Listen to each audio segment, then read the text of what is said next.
Hello everyone. तो आज हम चर्चा करने वाले हैं कि अपने सेल्स एक्सपीरियंस और बेसिकली सेल्स के बारे में। मतलब कहें तो सब कुछ बिकाऊ है, उसकी सही कीमत होनी चाहिए। तो बिकाऊ तो है ही भाई, दुनिया ही बिकाऊ है। तो और एवरीबडी इज सेल्समैन जैसे कहा जाता है कि प्रत्यक्ष या परोक्ष रूप से जाने अनजाने में आप किसी न किसी को कुछ ना कुछ बेच रहे हैं, अपने टैलेंट को बेच रहे हैं, अपनी योग्यताओं को, अपने आप को किसी न किसी तरह से आप बेच रहे हैं। Like everybody is in a transaction, everything is give and take. तो ये ट्रांजैक्शन हमेशा चलता रहता है और ये ट्रांजैक्शन हर जगह चल रहा है, ये पूरे संसार में, पूरी दुनिया में चल रहा है। और ज़्यादा विस्तार और फिलोसफिकल होने की बजाय थोड़ा प्रैक्टिकल बात करना पसंद करूँगा। और एक और बात, एक बुक मैंने पढ़ी थी सेल्स के बारे में। लिटरली मतलब पहले मैं सेल्स को like I just hate sales, hated sales. क्योंकि बचपन से कोई ऐसी कंडीशनिंग थी नहीं, स्कूल और ये ठीक है, अच्छे मार्क्स ले आओ and this type of things. ले आओ की क्या बोलते थे, मतलब अच्छे मार्क्स तो आ ही रहे थे। But the thing is that कि सेल्स हमने कभी समझा ही नहीं। और वो जो इंजीनियरिंग वाली धारणाएं होती हैं कि आप मैथ्स में जाओगे, आपके अच्छे परसेंटेज, अच्छे मार्क्स आए तो आपने इलेवेंथ में मैथ्स चूज़ की, और फिर ये जो कॉमर्स और ये सब जो चूज़ करते हैं तो वो सब तो मतलब गधे होते हैं। मतलब पहले तो ऐसे ही सोचा जाता था, या ऐसी सामाजिक सोच है या जो कुछ भी है, तो उसी कारण ऐसी पूर्व धारणाएं ऐसी सेल्समैन की। लाइक पहले हम लोग देखते थे डोर टू डोर सेल्समैन होते हैं, मतलब जो घर घर जाके ऐसे सामान बेचते हैं या कोई नया सामान हो उसको पिच करते हैं एक तरह से। तो ये सब चीज़ें थी पहले। तो इसके कारण ही एक बहुत बुरी छवि बन गई थी सेल्स की। फिर बाद में ये सोशल मीडिया आया, ये सब चीज़ें आई, पर फिर जैसे कुछ बुक्स पढ़ी और कुछ अनुभव हुआ जीवन का, तो पता चलता है कि भाई एवरीबडी इज सेल्समैन। तो प्रैक्टिकल बातें करें तो मैंने तो कभी कुछ बेचा ही नहीं यार। मैंने कुछ, हाँ, ग्राफिक डिज़ाइन करके, मतलब वो क्या होता है, आई कार्ड डिज़ाइन करके मैंने एक आध बार कोशिश की थी थोड़ा बहुत। तो शायद एक आध कोई बंदे ने मेरे से आई कार्ड डिज़ाइन करवाया था।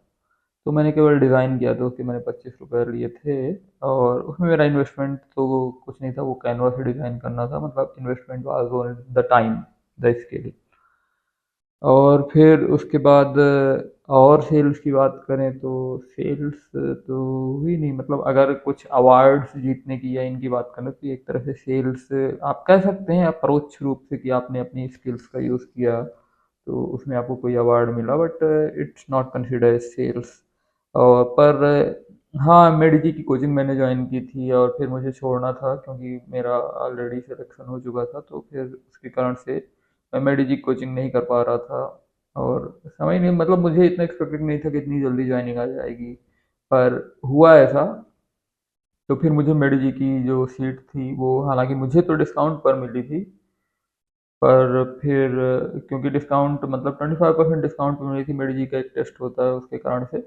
और फिर वो मुझे बेचनी पड़ी। तो उसके लिए जो मैंने, मेरे को उस समय ग्राफिक डिज़ाइनिंग, कैनवा, ये सब ऐप्स नहीं थे। मैंने सिंपल पीपीटी में मैंने एक प्रोफार्मा टाइप से बनाया था कि वो चीज़ सेल करनी है, मतलब मुझे मेडिजी की सीट सेल करनी है। मैंने वो दो तीन जगह कोचिंग के आसपास चिपका दिया था, तो बहुत अच्छे रिस्पॉन्स आए थे। और हालांकि उसका रिस्पॉन्स, अच्छा रिस्पॉन्स, केवल पैसे के हिसाब से नहीं कहूँगा, पैसा तो चलो ठीक ही था कि उसमें 10,000 10-12 हज़ार कुछ ही मिले थे मेरे को।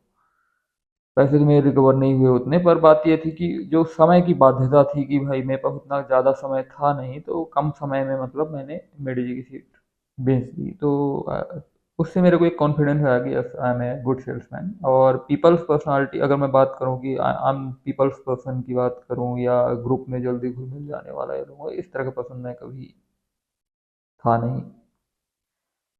तो इन्हीं सब चीज़ों से और इन सब के बाद मतलब बाकी सेल्स और इन सब चीज़ों के बारे में थोड़ा बहुत जो भी पढ़ा या जो भी पॉडकास्ट में सुना आजकल, जैसे राज शमानी जो हैं, जो बिजनेस पॉडकास्ट और सब बिजनेस पर्सन को लेकर के आते हैं, तो इनसे सेल्स की जो महत्व है सेल्स का, वो समझ में आता है।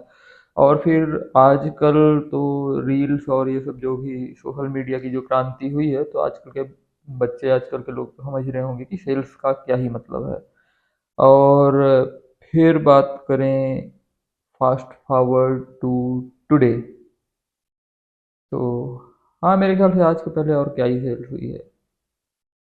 अपनी पुरानी बुक्स बेचना ये सेल्स में नहीं कंसिडर होता। ओएलएक्स पे कुछ भी बेचना, हाँ बीच में मतलब मेरा दिमाग ऐसा चला था कि क्यों ना मतलब ओएलएक्स या इस पे जैसे कि जो दूसरे लोग बेच रहे हैं कोई सामान, लाइक जिसको क्या बोलते हैं कि कुछ भी बोलते हैं, लाइक क्या पॉन शॉप और समथिंग लाइक दैट, और या बिचौलिया बन करके आपने कोई चीज़ खरीदी फिर उसको ज़्यादा दाम में बेच दी। विदेशों में चीज़ें ऐसे चलती हैं।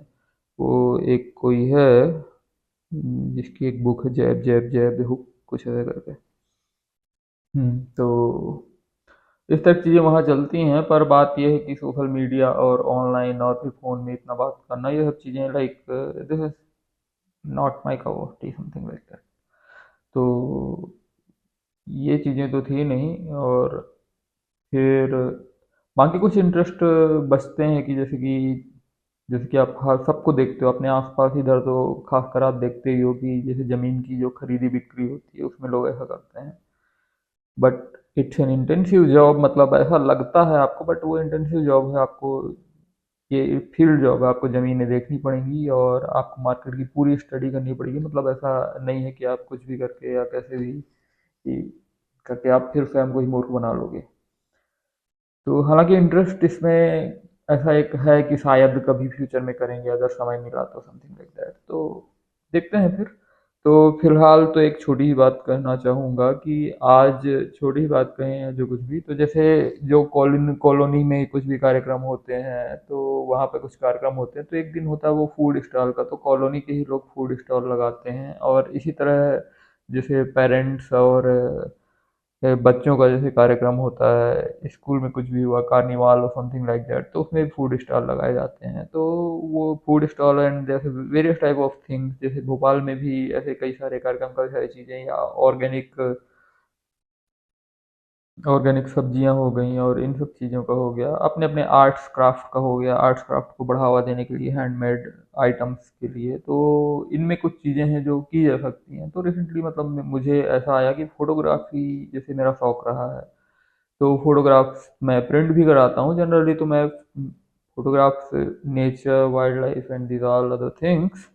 बट आदमी जब प्रिंट कराता है तो केवल फैमिली वाले फोटोग्राफ्स या अपने अपने दोस्तों के ये वाले फोटोग्राफ्स ही प्रिंट कराता है। मतलब फूल पत्ती के फोटोग्राफ कोई प्रिंट नहीं कराता, मैं सही बात बताऊँ। मतलब फोटोग्राफर्स कराते होंगे बट एक कॉमन मैन की मैं बात करूँ तो, एंड तो हम भी तो कॉमन मैन ही हैं।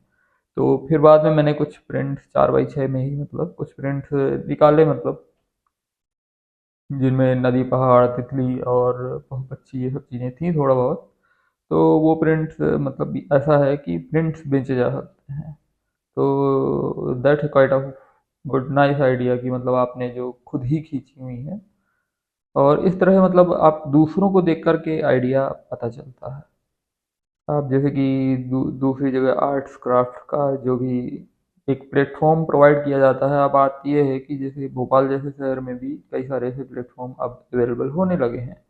और इवन मतलब लाइक आपकी कॉलोनी में ही कुछ कार्यक्रम हो रहा है कॉलोनी में, या फिर उसके अलावा की सोसाइटी या स्कूल में हो रहा है, तो that like you can participate, क्योंकि कई सारे लोग होते हैं जो पार्टिसिपेट करते हैं, पार्ट टाइम पार्टिसिपेट करते हैं। तो आपको क्या है कि चीज़ों के बारे में जानकारी होती है, that's how the market runs, not that big market or something like that, but how people's behavior, how people come and talk to you। तो बस वही सब बात है। और किसी के लिए वो बहुत छोटी बात हो सकती है, जो कि मतलब बचपन से ही देख रहा है अपनी दुकान में गले में बैठ रहा है, या फिर किसी का बिजनेस हो, something like that. But the people something like in the service industry, it's a big thing for me. It's a big thing means the person like जो बचपन से अभी तक सेल्स की जो भी पुरानी इमेज थी, और फिर तब से लेके अब तक की अगर मैं बात करूँ, तो मेरे लिए तो ये एक बड़ी चीज़ है। और जो लोग सेल्स को गलत सोचते होंगे, तो मेरे ख्याल से शायद जो भी बातचीत अभी हुई है या होने वाली है उससे सेल्स के बारे में थोड़ा बहुत आपको कुछ शायद थोड़ा बहुत पॉजिटिव लगे। तो it was quite a good experience. तो बेसिकली वहाँ पर फूड स्टॉल था, तो फूड स्टॉल लगाना था, तो मैंने उसके लिए मेन्यू तैयार किया और कई सारी चीज़ें थी। मैंने कैनवा में मेन्यू डिज़ाइन किया, और पर बात ये थी कि ये प्रिंट आउट वाला यहाँ पे उसकी दुकान बंद थी, आज संडे ही था, तो फिर टाइम भी नहीं था, 12 बजे हमको जाना था और फिर उतना टाइम था नहीं। तो फिर प्रिंट आउट तो काम नहीं आया, फिर हमने खुद से ही इस तरह से मेन्यू लिखा है। इस मेन्यू में बेसिकली है कपकेक है, चोको पाई है, फ्रूट बिस्किट है और स्वीट कॉर्न है, कोकम शरबत या खस शरबत, दो अलग अलग चीज़ें हैं। कोकम शरबत अलग है और बाकी जलजीरा भी था हालांकि, और mango candy, organic mango candy. तो इस तरह से और इनके कुछ प्राइसेस सेट किए गए थे। तो मुख्यतया इससे कुछ चीज़ें मतलब सीखने को मिली, प्री प्लानिंग और ये सब चीज़ें, जैसे कोई भी इवेंट ऑर्गेनाइज और इन सब चीज़ों में। तो इसमें मतलब कितनी चीज़ें लगेंगी, क्या कैसा, और ये बेसिकली एक रैंडम सी चीज़ थी। तो मैंने ये कपकेक्स तो कल रात में ही मैंने लिए थे, 6-7 पीस कपकेक्स लिए थे। चोकोपाई का एक बड़ा डब्बा लिया था जिसमें 12-13 पीस होंगे। और मेन आइडिया था स्वीट कॉर्न का, sweet corn is quite healthy और समथिंग लाइक दैट। तो आप उसे हॉट पॉट में मतलब पैक करके ले जाओ sweet corn, and then you serve on. तो बाकी कुछ लोग और भी थे, अब फ्रूट बिस्किट हो गया, बाकी कोकम शरबत हो गया, और तो आइटम्स थोड़ा ज़्यादा आइटम थे। बाकी कुछ लोग जो थे, हम्म, तो वहाँ पर और भी ऑप्शन थे। कुछ लोग मतलब कुछ आइटम्स जो रखे थे, तो जैसे कोई फ्रूट सलाद बेच रहा था, कोई भेल बेच रहा था, या और कहें कोई चॉकलेट सैंडविच ड्राई, मतलब वहाँ पर कुछ ऐसा पकाने की सुविधा नहीं थी, मतलब पहले से आप पका करके लाए हो। जैसे कुछ, एक तो बिरयानी भी थी, तो मैंने बिरयानी भी खाई। और जो चाट होती है, कटोरी चाट।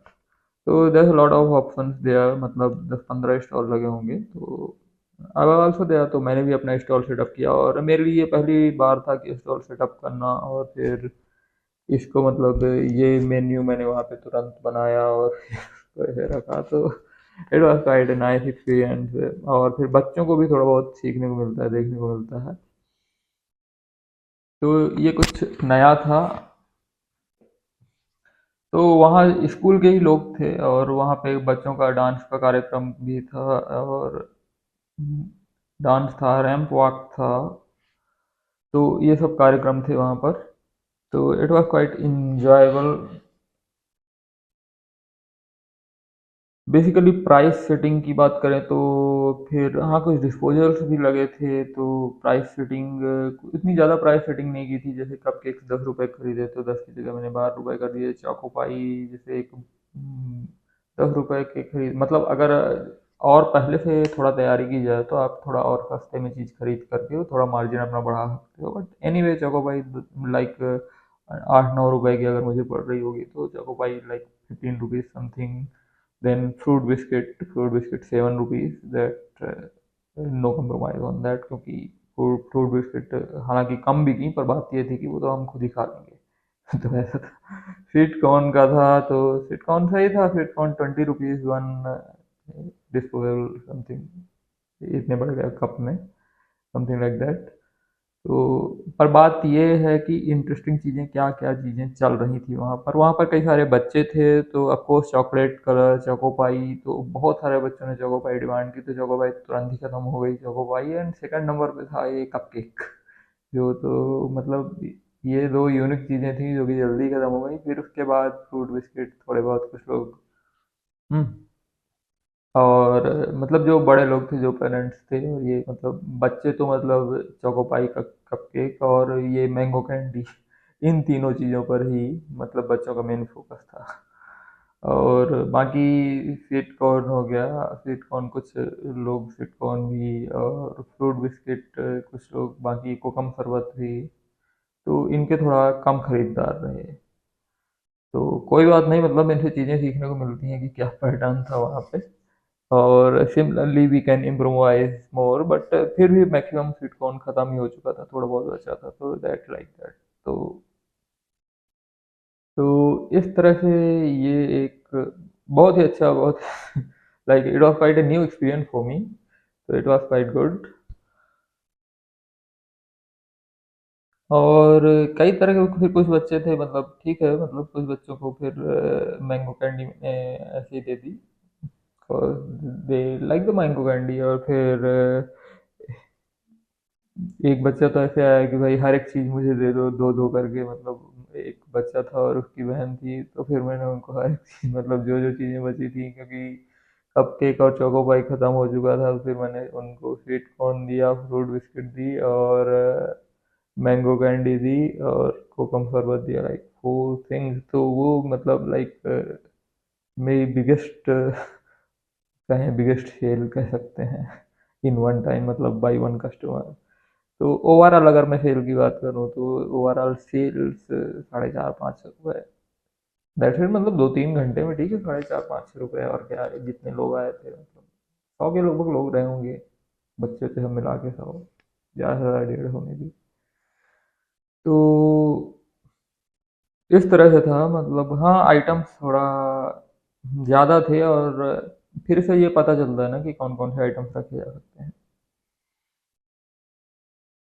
बट ओवरऑल न्यू एक्सपीरियंस और इससे जो लर्निंग और जो भी चीज़ें थी, तो इट वाज क्वाइट गुड। मतलब आगे भी जैसे कि अगर सोसाइटी में ऐसा कुछ होता है, जैसे आगे गणेश उत्सव आ रहा है और फिर नव दुर्गा एंड थिंग्स, तो बहुत सारे कार्यक्रम होते रहते हैं कि किसी दिन गरबा है, किसी दिन फूड स्टॉल है, किसी दिन कुछ, तो that how we can improvise and participate in things. So this is my experience of selling and sales. और फिर थोड़ा फिलोसफिकल या बुक की बात कर ली जाए कि भाई हाँ, हम सभी सेल्समैन या सेल्स पर्सन्स हैं, we are always selling give and take. और फिर सेल्स का एक रूल ये है कि गिव मोर देन एक्सपेक्टेड। पहला रूल है कि गिव मोर देन एक्सपेक्टेड, मतलब हाँ को आपको मार्जिन अपना तो देखना पड़ेगा, but the first thing is that like service is the first thing. ये शायद बिल गेट्स का भी ऐसा रूल है कि आप उन्हें अच्छी सर्विस या अच्छा प्रोडक्ट दो, गिव मोर देन एक्सपेक्ट। और फिर दूसरी चीज है गिव एंड टेक में, लाइक बी ए जनरस गिवर। पर हाँ, आपको अपनी वैल्यू भी देखनी पड़ेगी, आप अपनी वैल्यू से कम्प्रोमाइज़ नहीं कर सकते हैं। और फिर यहाँ अकाउंटिंग बस्टिंग ये तो ज़रूरी है ही। एक बुक की मैं बात कर रहा था यार, ये ओग मैंडिलो, हाँ, उसकी बुक है the greatest salesman in the world. तो वो बुक मैंने पढ़ी थी, और मतलब मेरे मन में, मतलब ऐसा पहले सेल्स के मन में मतलब होता है ना कि like the one you hate the one you love और समथिंग लाइक दैट। तो वही था कि सेल्स को मुझे थोड़ा बहुत जानना था, और उस बुक को मैंने पढ़ा। और वो बुक थोड़ा एंशियंट टाइप की बुक आप कह सकते हैं, जिसमें स्क्रॉल्स हैं, और उन स्क्रॉल्स को आप, उसके रूल्स हैं कि उन स्क्रॉल्स को आप पढ़ोगे लाइक 30 डेज तक पढ़ोगे एक स्क्रॉल, 12 स्क्रॉल है आई थिंक। तो ऐसे करके मतलब 12 महीनों के लिए दिन में आप एक स्क्रॉल को 3 बार पढ़ोगे, सुबह दोपहर और शाम को। तो this is something like that कि कुछ दिन मैंने थोड़ा बहुत किया भी, दिन में एक बार भी स्क्रॉल पढ़ने की कोशिश की, बट द थिंग इज कि कई बार चीज़ें आप उतना कंटिन्यू नहीं कर पाते हो, लाइक फर्स्ट और सेकंड स्क्रॉल तक ही, लाइक 30 डेज और समथिंग लाइक दैट, ज़्यादा से ज़्यादा इतना ही आप कर पाते हो। पर कर सकते हैं आप, उससे भी मतलब इफेक्ट पड़ता है कह सकते हैं। और वो बेसिकली वही है कि love everyone and everybody is a salesman, everybody is a sales person. मतलब वो एक बहुत अच्छी बुक है, और मैं रिकमेंड करूंगा एक तरह से कि वो आपको एक बेसिक इसेंस जो है उसके बारे में आपको पता चलेगा। क्योंकि कई बार हम जनता के प्रति या कस्टमर्स के प्रति या दूसरे लोगों के प्रति, क्योंकि एवरीबॉडी मतलब जिससे भी आप डील कर रहे हैं, जो आपके सामने बैठा है कोई भी है, तो आप उसके प्रति या स्वयं के प्रति कहें, क्योंकि आप कभी कई बार तो आप अपने खुद के सामने भी बैठे हुए होते हैं, like at this time I am in front of my camera. तो most of the time we are judgmental cause, like definitely, मतलब कि वो हमारे नेचर में ही है कि जजमेंटल हो जाते हैं। पर कई बार संभावनाओं को थोड़ा गति देनी चाहिए, थोड़ा संभावनाएं छोड़नी चाहिए। तो this is for today I think. I think ये तो खुद के साथ चर्चा हो गई, मतलब ऐसे podcast, something like a podcast और something like that you can say. तो आई होप कि थोड़ा बहुत आपको सेल्स को लेकर के, मतलब अगर जो वो नहीं, वो कोरियन वाला कैसा ये लव साइन बनाते हैं, मतलब ये क्या, अगर आपको रत्ती भर भी थोड़ा अब वो कोरियन में ऐसा लॉन्ग फाइन होता है, हमारे यहाँ तो ये होता है कि रत्ती भर फाइन होता है। आपको अगर रत्ती भर भी थोड़ा सा भी ज्ञान मिला हो तो बहुत बहुत धन्यवाद मुझे सुनने के लिए।